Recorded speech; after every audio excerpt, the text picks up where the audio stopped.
Imam Besar Masjid Al-Akbar Surabaya, Kiai Haji Ahmad Zahro, menjawab narasi putus asa dari kaum Habib si keturunan palsu Rasulillah bahwa jika golongan Habib bukan keturunan Rasul, maka apa ruginya buat umat Islam bangsa Nusantara. Dan nasihat saya kepada semua yang ikut dalam membahas hal ini, jangan Anda teruskan. Anggap nasabnya Habaib itu salah, rugi Anda apa? Ya jika tidak nyambung lalu diekspos sebagai zuriyah Nabi, ya rugi dong. Apa rugi kita? Zuriyah Nabi, kesucian keturunan Nabi ternodai oleh pengakuan orang yang bukan keturunan Nabi. Kita sangat tersinggung dengan itu. Seandainya Habib itu bukan turunan Nabi, memang nasabnya bukan nyambung pada Nabi Muhammad, mereka muslim, mereka menyembah Allah, mereka mengikuti Nabi Muhammad, ada apa sekarang disuruh membenci? Saya mau tanya, anggap saya nih kepada Al-Muhajir Allah lewat Ubaidillah, nasab saya nggak bersambung, rugi Anda apa? Rugi Anda apa? Ada kerugian bagi Anda? Nggak ada sama sekali. Tapi nek gak diumumkan, ya diam-diam tidak apa-apa. Tapi tidak diumumkan, tapi perilaku memancing masalah kan padha, ucapannya sudah. Jadi kalau tidak tersambung dan diam dan tidak melakukan apa-apa, ya enggak rugi. Yang rugi malah mereka yang ngaku, yang tidak tersambung tapi ngaku keturunan Nabi itu jelas besar kerugiannya.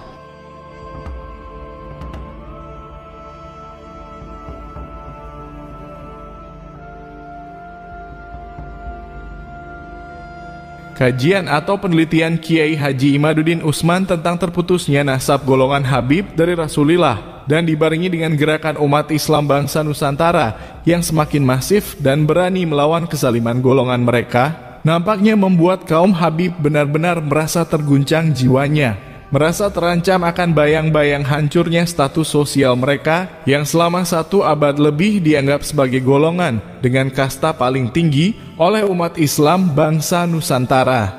Dalam situasi inilah, jika kita memperhatikan usaha keras dari golongan mereka agar tetap dianggap sebagai keturunan Rasul meskipun mereka tidak bisa membuktikannya secara ilmiah, maka kita akan bisa melihat betapa sesungguhnya mereka sangat kompak dan bersatu di antara semuanya, sehingga tidak terlihat lagi perbedaan yang dulu ditampakkan kepada kita antara Habib yang berada di barisan kelompok garis keras pimpinan Rizik Syihab maupun Habib yang berada di barisan para kiai kita dalam wadah Jamiyah Nahdlatul Ulama. Dan inilah sesungguhnya jawaban dari pertanyaan-pertanyaan yang dahulu sering muncul dalam pikiran kita, mengapa para habaib yang ada di Nahdlatul Ulama semua hanya diam 1000 bahasa, ketika saudara mereka sesama Baklawi di barisan Rizik Syihab selalu membuat onar melawan pemerintah. Bahkan mereka para habaib di Nahdlatul Ulama juga hanya diam saja ketika ada saudara mereka sesama Baklawi mencaci dan menghinakan para kiai kita dengan kata-kata yang sungguh sangat hina. Dengan munculnya kajian Kiai Haji Imaduddin Usman tentang terputusnya nasab mereka dari Rasulillah, maka pertanyaan-pertanyaan kita dahulu telah terjawab sudah, bahwa sesungguhnya mereka semua, baik yang berada di kubu Rizik Syihab maupun yang berada di barisan kiai kita, semuanya sungguh tidak ada bedanya. Mereka hanya menjalankan peran masing-masing agar tetap bisa saling menjaga dan saling melindungi antara satu dengan yang lainnya. Hal ini pun terlihat juga ketika mereka semua berusaha keras mempertahankan nasabnya agar tetap diyakini sebagai keturunan Nabi oleh umat Islam bangsa Nusantara. Ada yang berperan sangat frontal menyerang secara membabi buta, dan ada juga yang berperan secara halus, sok bijaksana, bahkan memanipulasi umat Islam bangsa Nusantara agar seolah-olah mereka menjadi pihak yang sedang tersolimi atas polemik yang menggugat keabsahan nasab mereka sebagai zuriyah Rasulillah. Narasi-narasi putus asa sebab mustahil golongan mereka bisa membuktikan ketersambungan nasabnya kepada Nabi pun mulai mereka hembuskan agar umat Islam merasa iba, seperti narasi jika memang seandainya kaum Habib tidak tersambung nasabnya kepada Rasulillah, maka umat Islam ruginya apa?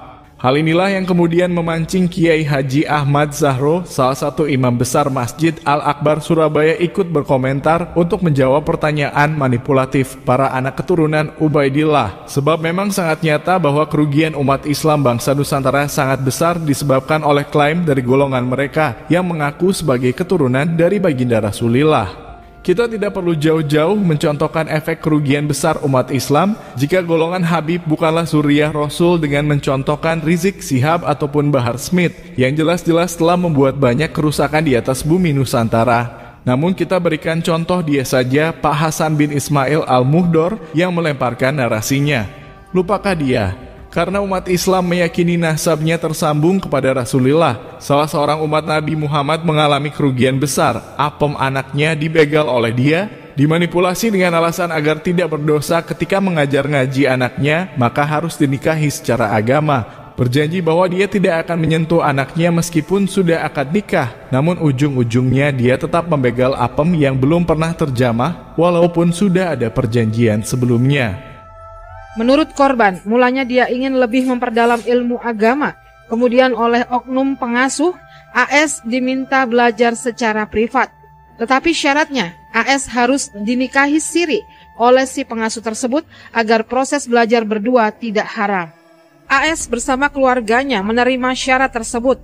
Tetapi keluarga AS juga mengajukan syarat, yaitu bahwa meskipun sudah menikah sirih, pelaku tidak boleh melakukan hubungan suami istri dengan AS. Setelah tercapai kesepakatan, proses nikah siri dilakukan di dalam sebuah mobil pada Sabtu 25 Agustus kemarin. Ya bahkan putri jenengan. Jadi hubungan kayak suami istri dipaksa. Sama siapa itu? Sama Habib Hasan. Itu selaku pengasuh pondok pesantrennya. Pondok pesantren Nurul Iman. Sama siapa itu? Sama Habib Hasan. Sama Habib Hasan. Itu selaku pengasuh pondok pesantrennya. Pondok pesantren Nurul Iman. Pondok pesantren Nurul Iman. Pondok pesantren Nurul Iman. Saya dalam keadaan baju rapi, pakai kerudung. Saya langsung dibalik badan saya, langsung dibuka baju saya dengan cara terpaksa. Saya sampai tidak tahu rasanya itu dipaksa sampai saya sudah menendang, sudah ini semuanya. Malah sampai kayak gini. Sudah direncanakan ya? Sudah direncanakan. Kok bila boleh dikatakan sudah direncanakan? Dia sudah bawa pil, Bang. Bawa pil sudah. Dimenungkan sama anak saya. Itu. Oh, dikasih pil ya? Dikasih pil sama saya.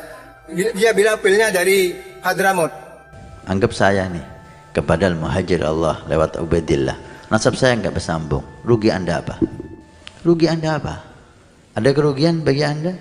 Nggak ada sama sekali.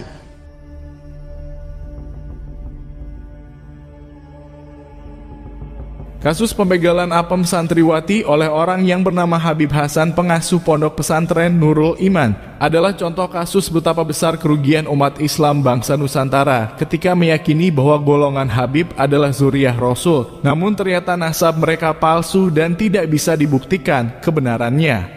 Karena nasab palsu kaum Habib yang diyakini sebagai zuriyah Rasulullah, salah seorang umat Nabi Muhammad tidak mendapatkan keadilan di atas dunia meskipun kasusnya sudah pernah diangkat oleh salah satu stasiun TV lokal, sudah dilaporkan ke pihak kepolisian. Tapi pihak kepolisian malah saling melempar antara Polres yang di sini dengan yang di sana, hingga kasusnya sekarang menguap begitu saja, adalah contoh kerugian besar umat Islam bangsa Nusantara karena pelaku kejahatan tersebut adalah orang yang diyakini sebagai zuriyah Rasulullah meskipun nasabnya adalah nasab palsu belaka. Di sisi lain, kejadian tersebut tidak akan mungkin terjadi jika saja Pak Habib Hasan tidak diyakini sebagai zuriyah Rasul oleh umat Islam bangsa Nusantara. Sebab hal tersebut bisa terjadi adalah jelas karena orang tua korban percaya bahwa Pak Habib Hasan adalah orang suci yang nasabnya bersambung kepada Rasulullah, sehingga ia percaya begitu saja akan janji-janji dia yang tidak akan membegal apem anaknya, karena pernikahan tersebut adalah sebagai syarat saja supaya antara guru dan murid tidak berdosa ketika sedang mengajarkan dan mendalami ilmu agama. Inilah salah satu contoh kerugian besar yang dialami oleh umat Islam bangsa Nusantara ketika meyakini kaum Habib adalah zuriyah Rasulullah, namun ternyata nasabnya tidak tersambung kepada Rasul yang diklaim sebagai leluhurnya, sehingga sangat ironi jika Pak Habib Hasan, pengasuh pondok pesantren Nurul Iman, mempertanyakan jika golongan Habib nasabnya tidak tersambung kepada Rasulullah, maka ruginya umat Islam apa? Belum lagi hal-hal besar lain seperti dibelokkannya sejarah Nusantara. Dipalsukannya makam-makam para tokoh besar dari bangsa kita, diganti riwayatnya bahwa orang yang dimakamkan tersebut adalah orang Yaman yang merupakan leluhurnya, adalah bentuk kerugian besar juga bagi umat Islam bangsa Nusantara, sebab karena status palsunya sebagai zuriyah Rasul tersebut. Akhirnya banyak umat Islam percaya terhadap sejarah palsu yang dibuatnya. Dan bahkan ketika sudah terbukti secara nyata jika dia adalah pemalsu sejarah Nusantara, masih ada saja orang-orang yang membelanya secara membabi buta. Dan itu jelas disebabkan karena nasab palsunya sebagai zuriyah Rasulillah yang membawa kerugian besar bagi umat Islam bangsa Nusantara. Maka dari itulah kita sebagai umat Islam bangsa Nusantara harus cerdas dalam menyikapi ini semua. Jangan mudah terpengaruh hingga kemudian merasa iba terhadap narasi-narasi yang dilontarkan oleh golongan mereka yang berusaha memanipulasi keadaan seolah-olah mereka adalah pihak yang terzolimi atas polemik yang menggugat keabsahan nasabnya sebagai zuriyah Rasulillah. Ingatlah, kita umat Islam bangsa Nusantara sesungguhnya hanyalah pihak yang merespon atas segala kezaliman dari golongan mereka, yang artinya sesungguhnya golongan merekalah yang memulai membuat gara-gara dengan kita, kaum pribumi Nusantara.